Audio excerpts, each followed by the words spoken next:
Hello friends, welcome to my channel. మన ఆంధ్ర వాళ్ళ ఛానల్లో ఈరోజు మనం మునక్కాయ దుంప అనేది వండబోతున్నాము. ఇప్పుడైతే కొద్దిగా ఆయిల్ వేసుకుంటున్నాను. ఆయిల్ వేయడం అయితే జరుగుతుంది. ఆయిల్ వేసిన తర్వాత మనం తగినంత ఆయిల్ వేసిన తర్వాత దీంట్లో జీలకర్ర వేసుకోవాలి.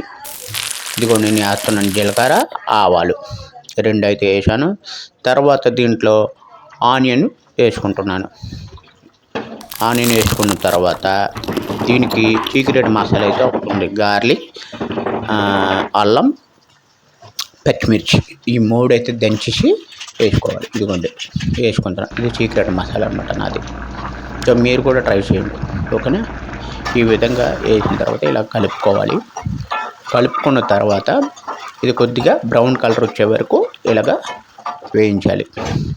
వేసిన తర్వాత దీంట్లో కొద్దిగా పసుపు వేసుకోవాలి. పసుపు అంటే టర్మిక్ పౌడర్, అది వేసుకోవాలి. దీని తర్వాత సాల్ట్ వేసుకోవాలి. ఎందుకంటే తొందరగా మగ్గడానికి వెంటనే కుకింగ్ అవుతుంది అన్నమాట.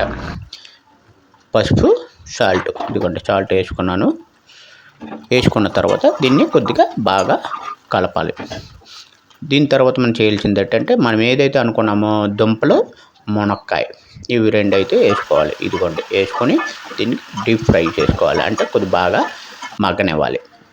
ఈ విధంగా మగ్గనేసిన తర్వాత దీంట్లో మనం కొద్దిగా వాటర్ కలుపుకోవాలి. అంటే కొద్దిగా గ్రేవీ కావాలంటే మనకి ఎంత వాటర్ క్వాంటిటీ కావాలో అది వేసుకోవాలి మీరు.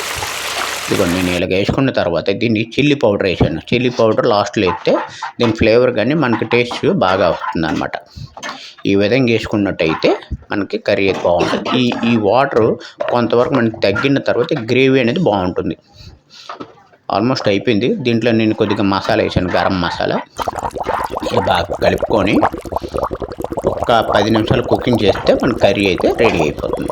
So please like me, comment, subscribe.